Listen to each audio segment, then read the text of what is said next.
Hey, welcome to a rewind episode of Leading Thriving Cities. Occasionally, we like to go back into the library and grab some interviews that we absolutely loved and present them to you again. So thank you for joining us on Leading Thriving Cities. Enjoy this episode. Hey everybody, welcome to Leading Thriving Cities. My name is Chad Wright. I'm the founder of Forward Partners. This is our new show where we want to shine a spotlight on leadership in public service and have deep conversations about sustainability and how we create a thriving future for our cities. Today's guest is my good friend, the Assistant Police Chief for Round Rock Police Department, Willie Richards. He has been in law enforcement for decades, and we have such a deep conversation about the need for vulnerability to bring the human side to law enforcement. Every city has law enforcement, and every city wrestles with this idea because it is so wildly complex. This conversation about how we care for our people that serve is going to bring some value to you, and I cannot wait for you to see it. Thank you for joining us today on Leading Thriving Cities.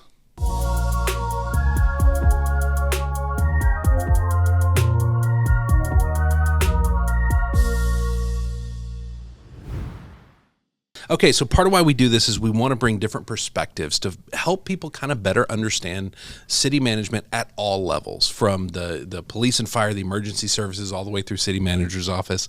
And so our goal is to take all those perspectives and all those conversations and really help us define how do we do this in the future in a sustainable way that cares for people and really does good. And so we always jump in with a very similar question every time, because people don't really know about your role. Like, we have vague ideas about what people do, right?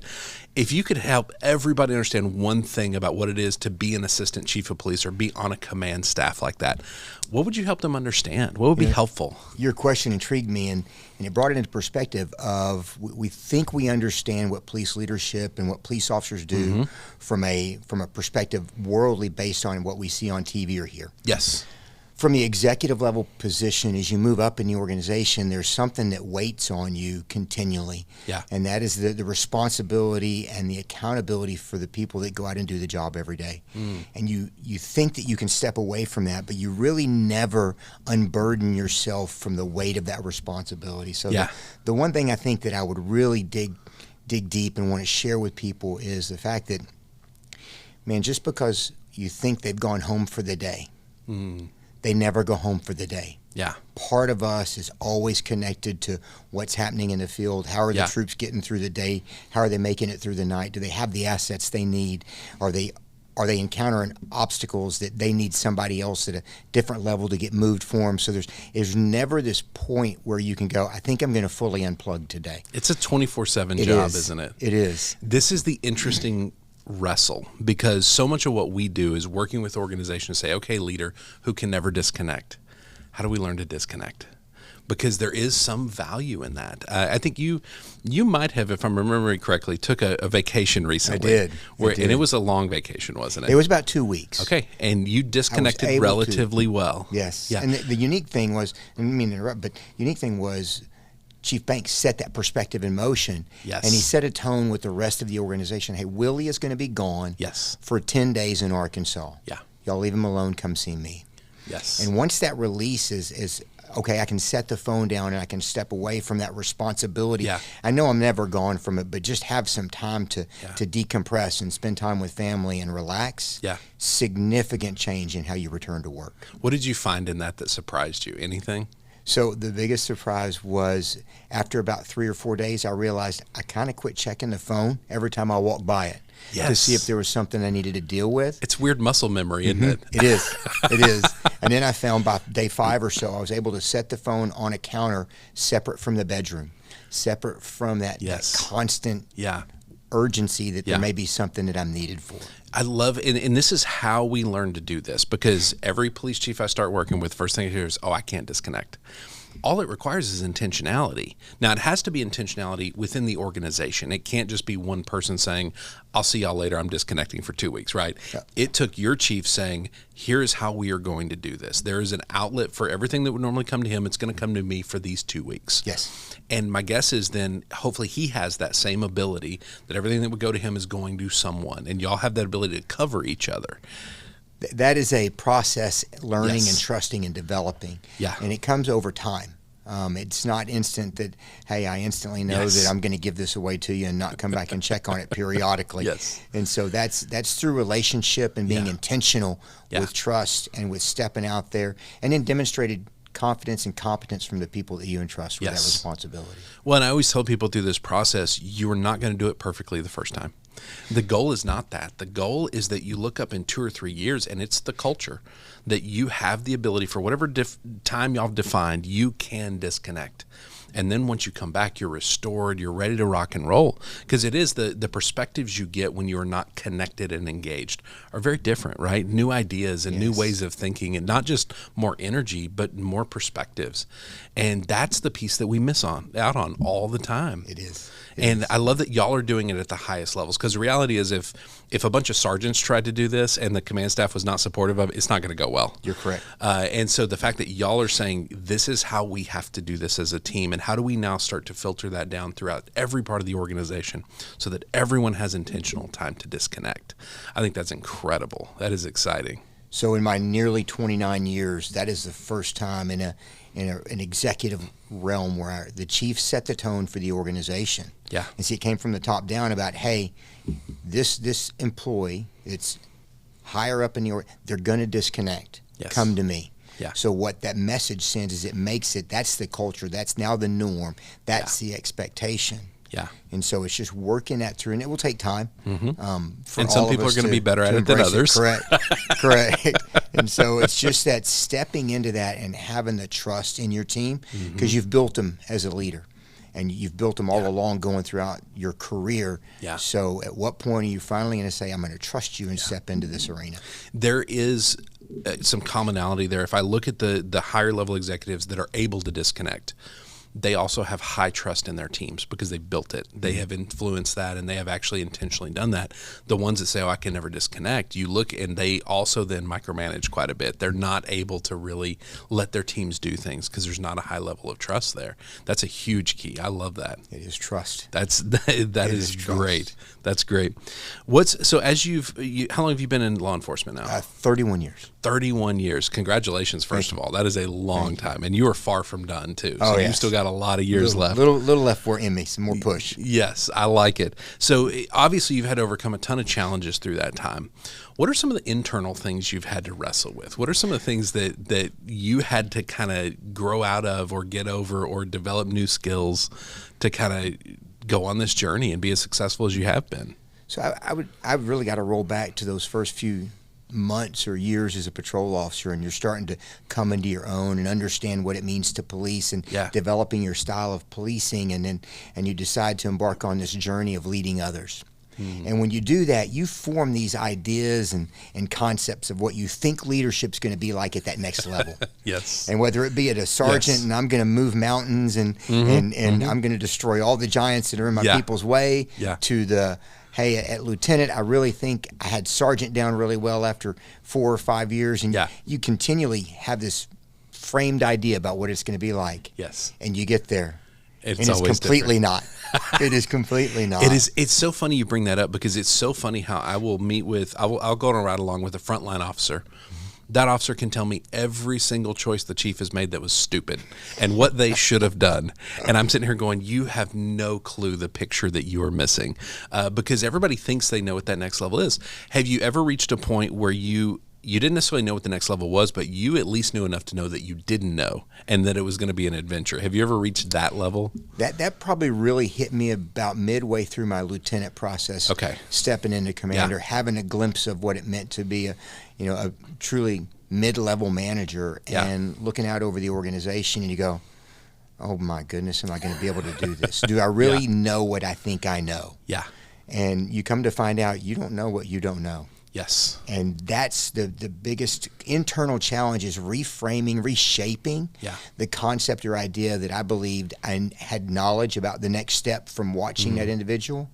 But until I take one of the 300,000 steps in their shoes, I really don't know until you've lived it. And did you experience pressure along the way, either internally or externally, to pretend like you had it all figured out, even though you were clearly looking around going, oh, I'm in trouble, I don't know anything? I would say it's probably more internal pressure. going through that journey, but absolutely, you're like, I do not know what to do. And some of the folks that I've worked with over the years would tell you that I had a concept of ready, shoot, and an aim. And that was probably part of my coping mechanism, yes. that when I didn't know what to do, I'm like, you know what, I'm going to do something, because it's better than doing nothing. Yes. Because nothing leads to nothing. Yes. And so I learned through that process. One of my sergeants, Dwight Schmidt, shared that with me, and he said, but you always came back. And would readjust when we would bring you positions or ideas and thoughts. And I'm like, man, I cannot lose that as I continue to move in the organization. Yes. And that's the harder part, I think, is recognizing at a leadership level, when you're supposed to be giving direction and purpose to people, that you may not have all the answers, and it's okay to go to the people you're supposed to give it to, and seek their input about where they want to go and how you can help them get where they're trying to be. So where along the way did you develop that ability to be vulnerable, to say, hey guys, here's a problem and I don't have the solution, but together we're going to find it? You know, that came at that probably the command level step, when you started to realize, hey, you know what, it's okay to say, I don't have the answer to that. But together we can solve it. Yes. And once those first few encounters where you expose that, hey, I don't have all the answers. I read 15 books, but it didn't make me any smarter. And I can then share that with them and go, I've got some knowledge, but I don't have the wisdom in it. And the wisdom's through the living and through the experiencing of it. That's great. So being willing to open up, and I think as true leaders that want to see the success of our team, we're willing to share our faults and our vulnerabilities, and we learn very quickly people won't exploit that.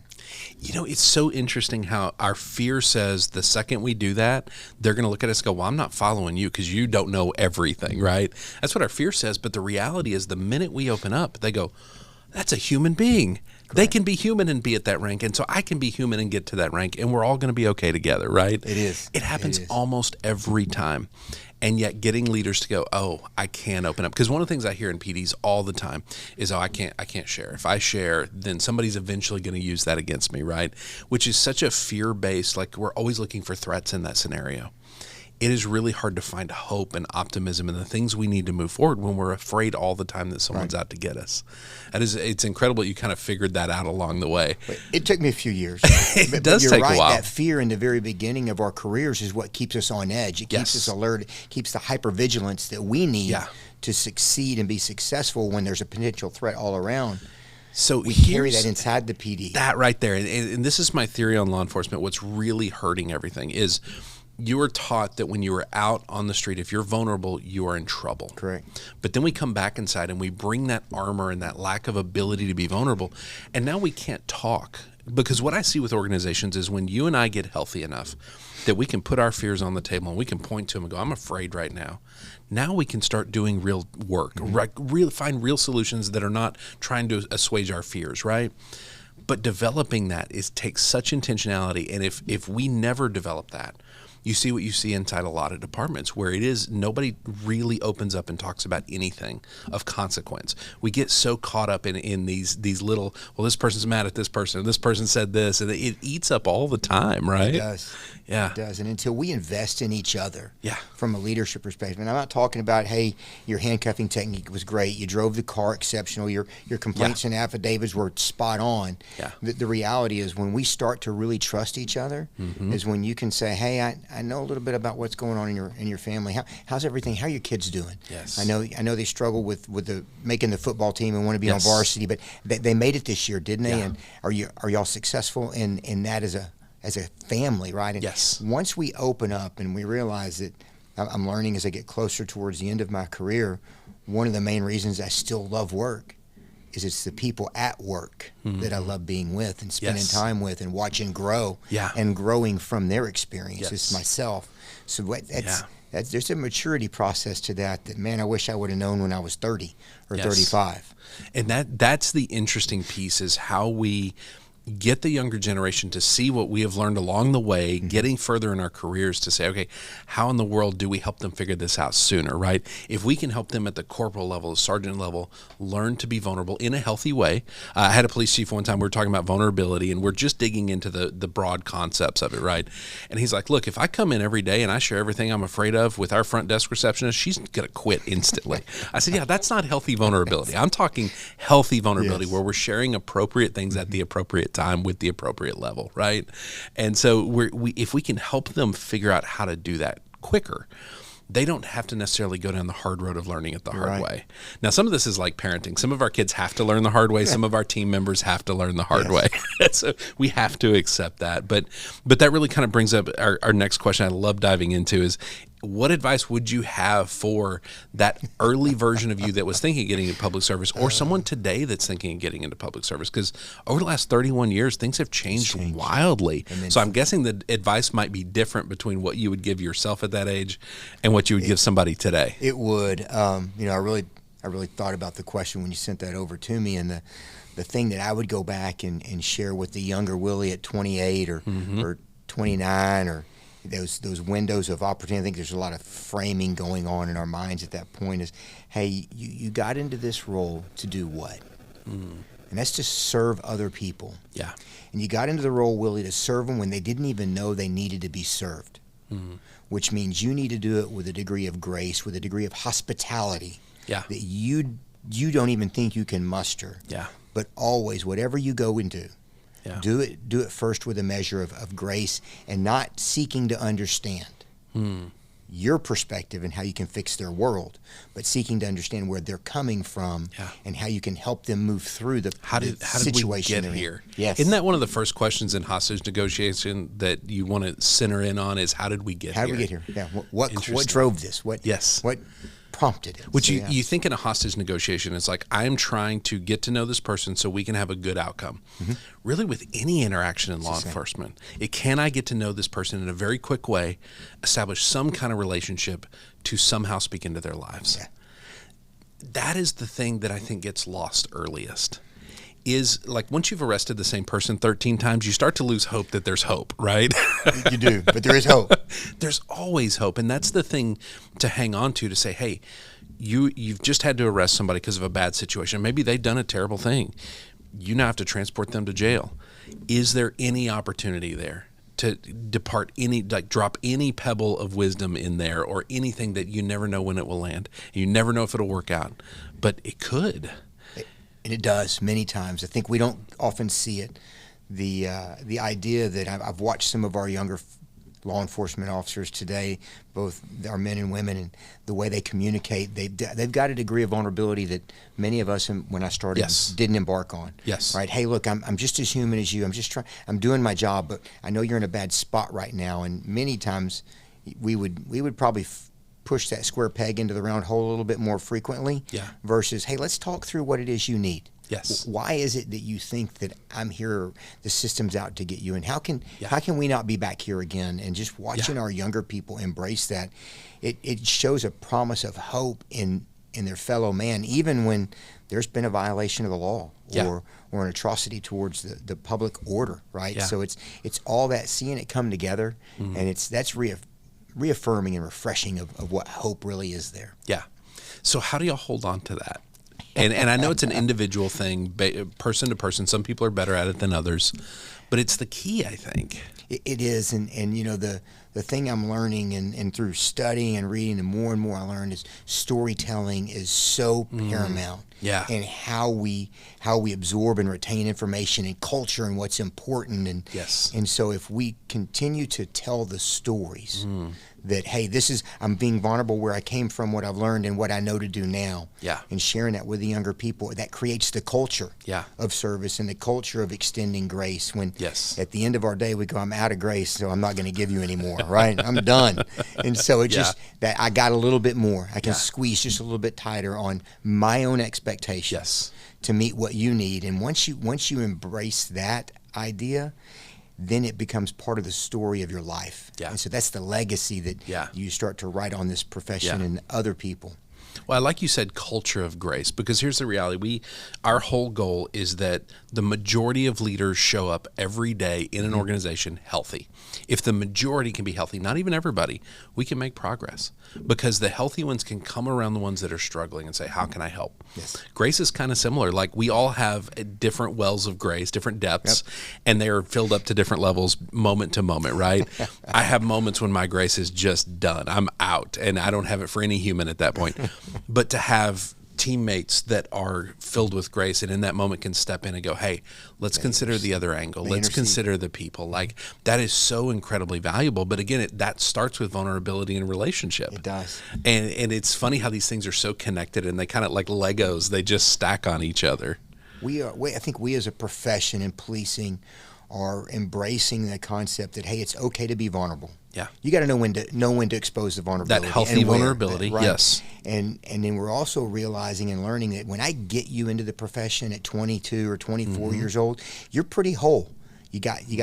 You're like a brand new car. There's no door dings, there's no scratch marks, there's no wear on the tires. You're not already angry. Yeah, there's no busted windshields to look through. Yes. Right, your rearview mirror's digital. It's nice, and so we get you that way whole. But what we're learning and what I've learned is that, man, if I can just help you maintain that. Yes. Through the career, and that's maintained through relationship and trust. Yes. And hey, I got a dent over here. Let's take it to dent poppers and get that taken care of, and smooth that. We always know it's going to bend there. There's going to be some sign of it, but we can help work that out. So the mental health awareness and understanding that we're going through, and the getting rid of the old idea that I got to carry all this with me, and I got this big huge rucksack of life travesties that I've walked through, and it's like, no, sometimes, you know what, we can lay that down. We visualize it with that boulder that you're holding up, right? Like, that boulder is made up of all the things that we say yes to, but also the things that we are unwilling to put down, that we have been taught, your generation, my generation, we were taught it was weakness to even admit that those things bothered us, and so we get quiet. I think historically, if you look at our generations, they're very quiet generations. We're not going home and talking about these things. We're just sitting quietly and trying to wrestle with them internally. Turns out we suck at that. We're not good at it. We're not made for that. No, we're not. We are built to sit with other humans and connect. Yes. And that is the most difficult thing to maintain, but that key to actually being healthy. I share with many times with the young officers we hire, part of the time I spend with them is talking with my grandfather who passed at 98, came home from World War II, but he came home on a boat. And it took him, I think he remember him telling me about 4 weeks to get home on the boat. And they were stuck there. Yeah. And they had to talk to each other. Yes. And they had to share. And it was this magical decompression There's something time. healthy about that, yes. So. I'm literally reading a book right now, and it's from a veteran from Afghanistan and Iraq. And he's talking about that exact idea that they literally go from the battlefield one day where they're being shot at to the next day they are sitting at a Starbucks. And it is such a fast, there's no transition period. There's no liminal space. It is just boom, you're there.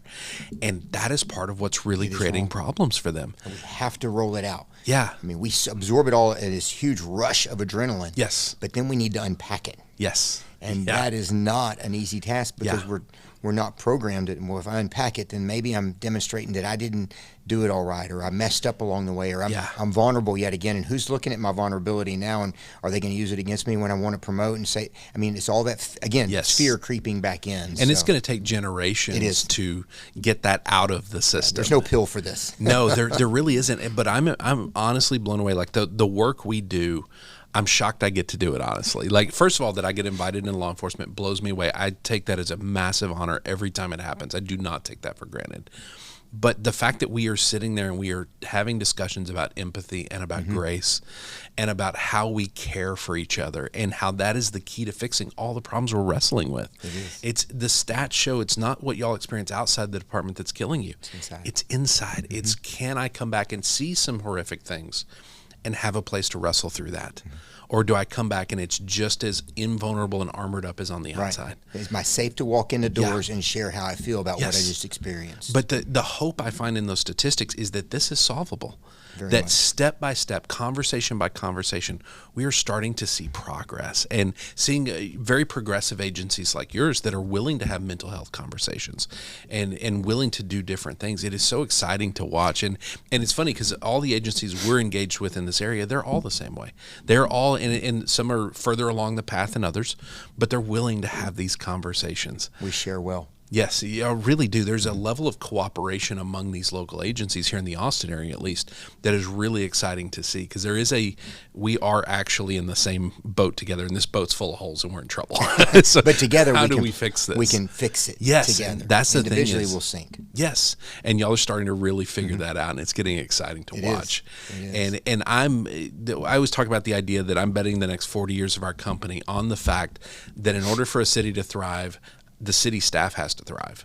If y'all are not thriving, the rest is not. Economic growth doesn't matter. Population growth doesn't matter if your city staff is not thriving. And so in law enforcement, that's harder than even in regular city staff, in civilian staff.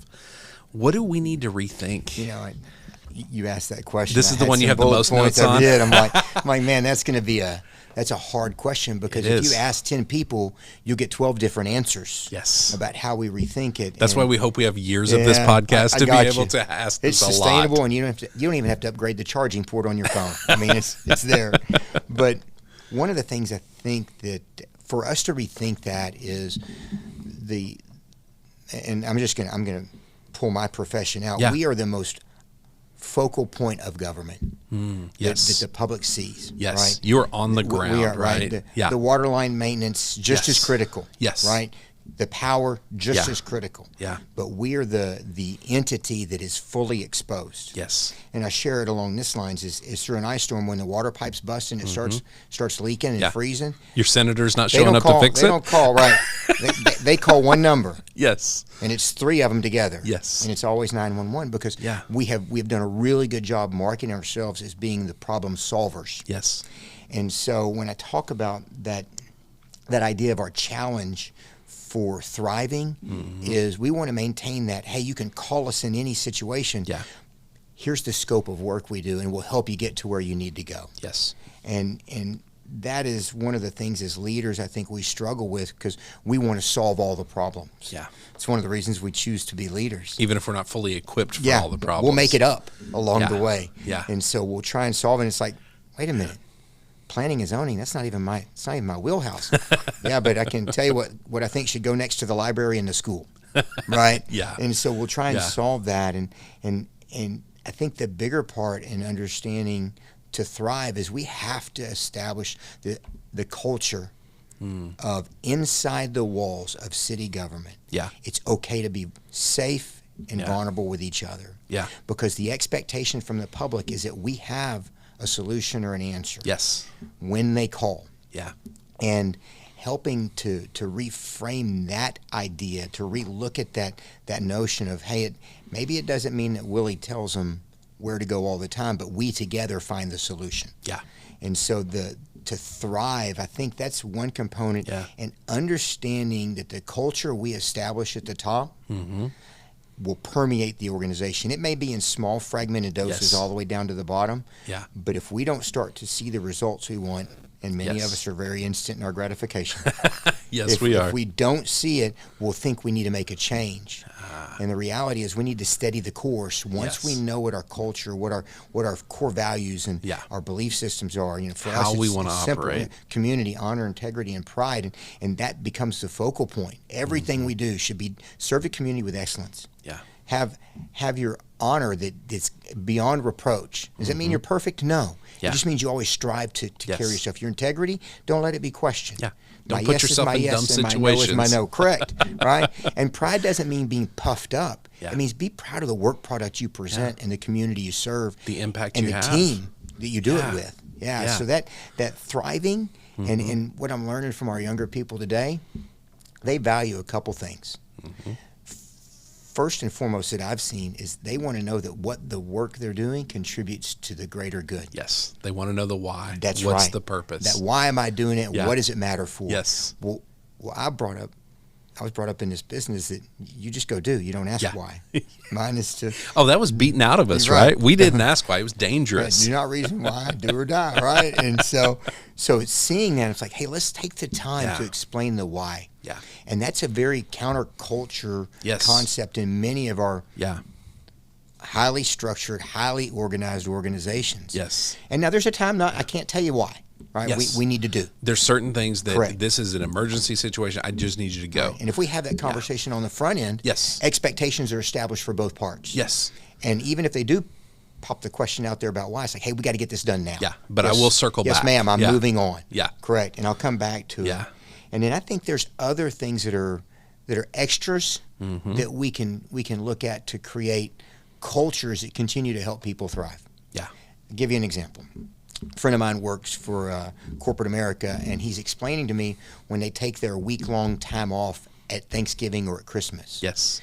And we're hanging out together, and my buddy Matt shares me. He goes, yeah, they want us to basically turn our phones off and our emails off and step away. Yeah. Again, it's back to the very first thing I said with Chief about, hey, they're stepping back. Yeah. Because we trust the system in place. And so creating that to thrive, people knowing that, hey, I can have some time to decompress and step away. You know, whether it's a 15-day sabbatical that we say, you know, you've been here 5 years. Yeah. We want you to take some time to go get some of those dents popped out of your fenders and Yes. put some new tires on your car and clean that rearview mirror and don't look at it too much and pay attention to the windshield, right? We're going to fill some cracks in it. And things like that will help us continue to say, hey, not only do we talk about it on the front end when you come into the business, it's, hey, these things are set in place to sustain you for the longevity of the career. Yeah. I said I got you whole. Yeah. I need to give you back to your families Yes. at 20, 25, or 30 years as close to whole as when I got you as a team member. And that's a massive responsibility that and I think this is what, coming in from law enforcement from the outside, I see those exact things where I go, okay, we have a system that is built to feed men and women into it, and hopefully safety and justice come out on the other side. But the byproduct of that is men and women who are just a husk of themselves when they're done. You and I know the statistics. I mean, it's 5 to 7 years before, when y'all retires, 5 to 7 years is the average before you're dead. And y'all are retiring at like 50. You're not retiring at 80 years old. And so that's devastating. Average year served before a police officer chooses suicide is 20 years. Those are the people that made it to the top of the mountain and said this journey was not worth it. And so what you're talking about in the work that we're trying to embark on is, can we create a journey that is not just about the destination? It's not just about the 20 years, the 30 years. It's about tomorrow. How are we going to enjoy tomorrow? How are we going to be restored on a regular rhythm where it's, and this is what I'm fascinated, if we can get y'all good at disconnecting on a yearly basis or every once in a while basis, then we start going, okay, weekly. How can we really disconnect on a weekly basis to get restored? Because we have these rhythms that we are built with internally. And when we don't honor those, things start to go wrong really fast. So it's baby steps. If we can take our vacations, that's step one. It is. It's many municipal governments have limits on the amount of sick time that employees can carry from year to year. Yes. But it's like, how many of your employees that work for you are maxed out on their sick time? Yes. And you haven't checked on them. Yeah. That's one thing that weighs on me, that when I go through the timesheets, and I just want to, hey, you've been maxed out on your sick time for 2 months. Maxed out meaning they're using it all, or they're not using it all? They've got a maximum number of hours they can hold on to, and they've been at it because they haven't taken off. Yes. Which means over the next 2 months, they gave back to the entity they work for 35 hours of unplugging time. Yes. And I just want to break that culture of being a driver of that. If I ever have been along the way, that, man, I need you to be able to step back and just refresh yourself. Because I'll get 5 more years out of you, or 10. You'll do it with joy. And when you retire, you'll live 25 more. Yeah. Yes. And you, from just what I know of you from our connection, like, you do the hard work. You do the work of investing in yourself. You do the work of trying to be healthier. That's why you're at this point in your career and you're like, I got more time. There are a lot of people that hit your point in their career and you're like, I got nothing left. I am sitting here retired on duty, just waiting for that day to hit, right? And doing damage all along the way, by the way. And so I think it's interesting to say, can we design a journey where we are investing in them, and we are not about just the future. We're about today and them being able to thrive. And I think that's the key to solving most of this, is actually helping them learn how to do that. But you're right, it's going to have to come from the top. And the answer is yes. Yeah. Yes. It is. Yes. It's funny. I gave a talk at one point to an organization. It was a city, and they didn't really vet what I was going to say, which is normal. I just kind of say what I want to say, and we see what happens. And I was talking about the idea that we look at people not using their sick time and go, well, that means they're engaged. That means that they're the best employees. And I said, what if we looked at that sick time as, okay, you're not physically sick, but can we use some of it when we need a break, when we need a mental? And there's a fire chief who, if you're watching this, he got so mad at me, and he's still mad at me about it. And he said, look, my guys are going to take every second that's available to them, and I'm fighting that because I don't have enough people. That's a separate problem. Correct. But ultimately, if we as leadership can say time away is valuable, however we get that, whether it's vacation time, sick time, let's just be intentional. And let's not finish our careers. I think some of them look at it as a savings account. Like, I can save up so much time, and then by the end of the year, I get this check for however many thousands of dollars. that's not a good retirement plan if by the time you get there, you're also 5 years from the grave. Yeah. Like if you can design that day-to-day rest and journey, you're going to be in a much better place. And if you can go to what's next, go to something, not just from something. Mm-hmm. And so I love these kind of conversations because I think this is going to be how law enforcement is starting to transform, to say we cannot keep doing things the way we have always done things. The world is different, and it turns out we can be better if we care for the human involved in this process. That is exactly when you talk about investing and making that the priority. Yeah. And how do I get to that point of where I want to be there. Yeah. And I want to be engaged. And the reason being is I think we can make a difference in the future generations of leadership and organizations as a whole across the industry. Yeah. And when we have healthy people doing the service work of policing, we make fewer bad decisions. 100%. They're going to make better choices, right? That's to me, it is such a simple equation. We do so much work on healthy leadership. If you are a healthy leader, you will respond to things in a healthy way. Yeah. If you are unhealthy, you will react to things in an unhealthy way. We create more of what we already are as humans. If we are healthy, we will create more health. If we are unhealthy, we're going to create a lack of health all around us. Mm-hmm. I think it really is that simple. But being healthy is wildly complex. That's the hard part. and it's the total package, not just one component, right? It's all of it. It's about how's your sleep patterns, right? Yes. Are you working too much overtime? Yeah. And so having children in the profession, I'm like, yes. You are not allowed to go buy a new car because you can pay for it with overtime. That's a flawed theory. Is it doable? Yes. Yes. Is it sustainable for your career? No. Yeah. Because it will wear you out, and it's taking the time to invest in that thriving workforce. Yeah. Because what I'm concerned with the most is that we're going to embark on this period of time where we're going to see people work in this profession for 3 to 7 years, and they're going to, okay, I'm out. Yeah. I've had my fill. Yeah. And that's not why they got in. Yeah. And so creating that environment, that's how I think we thrive as an industry, as a governmental service industry. Yeah. And it's all of us. And there's something you just brought up. There's such an inefficiency to going through training, learning to be a cop, doing it for 7 years.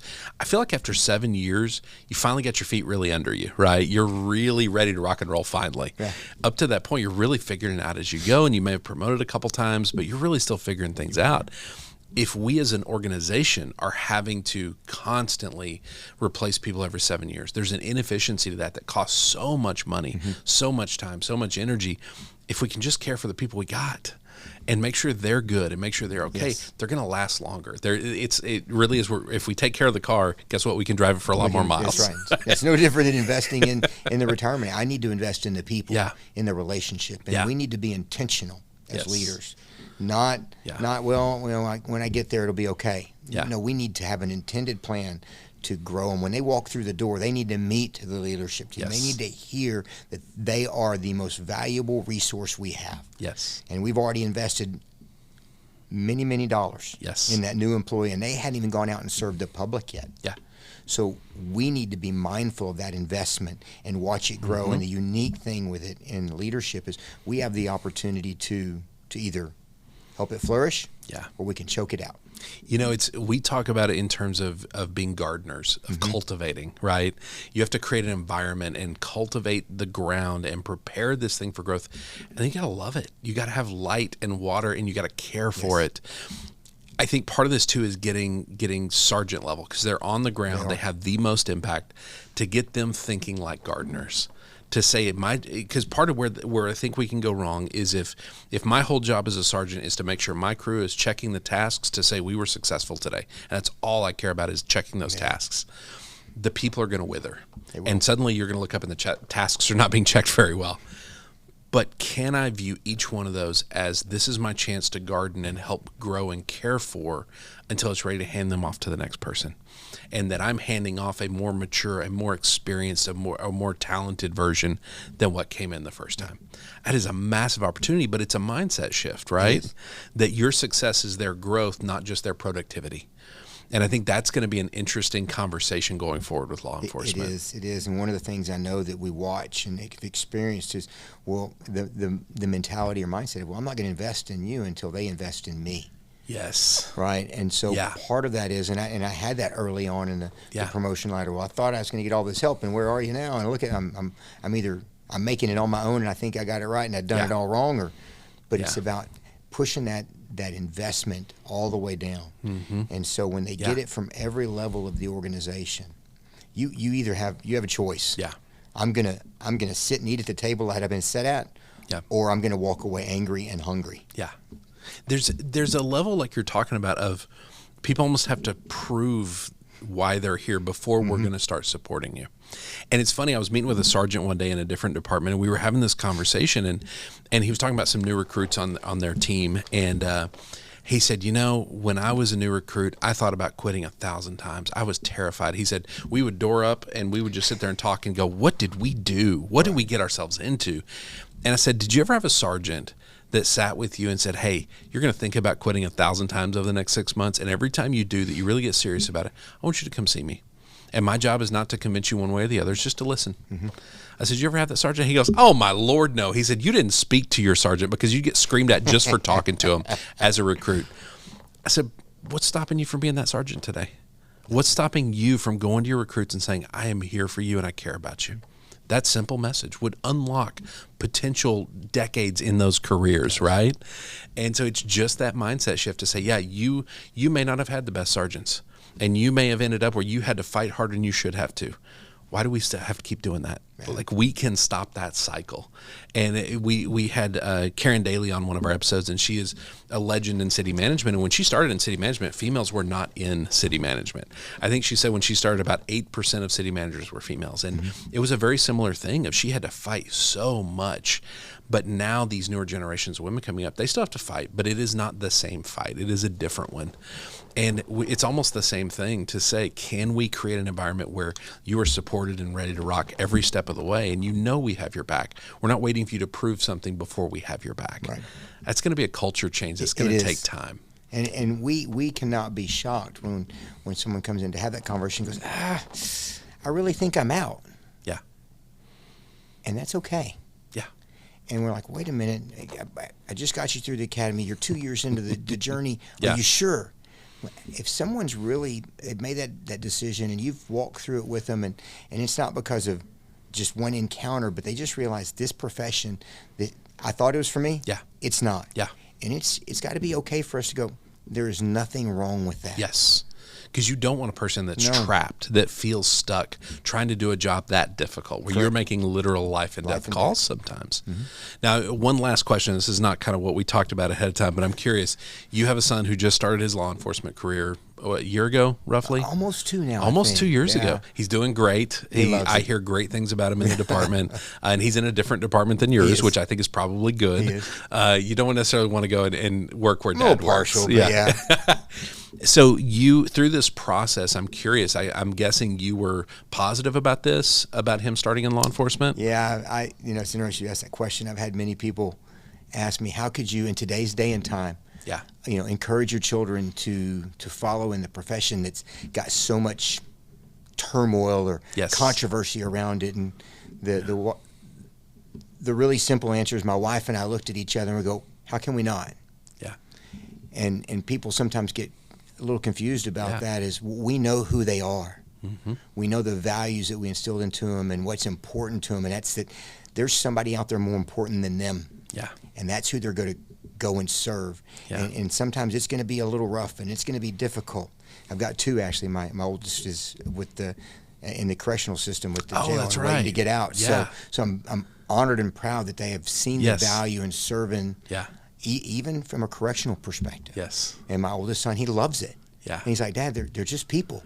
They made a mistake. And I'm like, you were so wise. That's amazing. At your young 30-plus years of age. And it's just refreshing to know that they got it. And it's hard for us as parents sometimes because, like, my oldest son went into the Navy. My 2 other sons both considered military service. And, of course, my wife is she's beside herself. She's like, why are they going into the military? I'm like, sweetheart, we raised them to work hard and to serve and to care for others. That's it. And that's a natural place to do that. And so this is kind of our fault. It is. But I wanted to ask that question because I encounter the same thing you encounter a lot. I have a lot of people that I meet in law enforcement that are a little more burned out. They're a little more cynical. and they look at me in the eye and go, I would never tell my kid to be in law enforcement. I would do anything to keep them out of it. And so I think your perspective, and again, it's all perspective, right? It is. They're coming from a place of they haven't done the work. They're in a burned out spot. They are cynical about everything. And so their response is going to be that. Again, if you're unhealthy, your response is going to be unhealthy. Mm-hmm. I think you're coming from a place of more health. And so that response is more open and more, hey, I say the same thing about my kids. I wouldn't mind them being police officers. I would want them to be, because I think they'd be good at it, you know? Man, that's awesome. And it matters, right? Yes. So if we don't encourage the younger generations today to have a heart of service, because the reality is, at the end of the day, when that headstone's placed on the ground or memorialized on a wall, in between the dash marks, the only thing that's left is how you made people feel and how you treated them. Yeah. And they can. That's what's significant. Yeah. So if the last breath is today, let it be that his concern was for me. Yeah. Right. That's the goal. So having them step into that and see it. I mean, I'm putting this back in perspective. One of my children works in the correctional system. Yeah. And he says, I'm just there to serve him. And how many men and women does he work with that are there just for a paycheck? Yeah. Yeah, they're not there to serve the people. They're there to dominate. That's not what we're made for. Yeah, that is a beautiful perspective, because that's what's needed. Like, to be able to hold on to that. And I'm curious if he spends his career in the correctional business or if he goes somewhere else. He tells me today he wants to, but that's him. And I'm like, son, you do you. I am fascinated to see if he's able to hold on to that. I have several friends that stayed in that for 20 plus years. Yeah. And so, but they saw the value in serving other people. Yes. And just because someone made a mistake and they're in the jail or in corrections they're still a human being. Yeah. And if we really believe in hope, we believe that they can be restored. Yes. And so there's always hope for people. The question is, can we hold on to that? That's it. I love it, man. This has been an incredible conversation. I absolutely love it. Thank you so much for your time. Happy to be here. I'm so excited to have some more people from your agency come in, because y'all have such an interesting perspective on this. Appreciate it. Thank you so much, brother. Chad, thank you so much. Thank you. Thank you for joining us for Leading Thriving Cities. If you'd like to find out more about what we do at Forward Partners, you can find us at www.forwardpartners.net. We love partnering with cities to learn how to develop healthy leaders and thriving teams. We do that through a variety of means, from leadership coaching to online courses to facilitating retreats. If you ever need anything, please feel free to reach out. You can also find us online with all the different socials, Facebook, Instagram, LinkedIn. We are putting out content all the time, and you can find it at Forward Partner.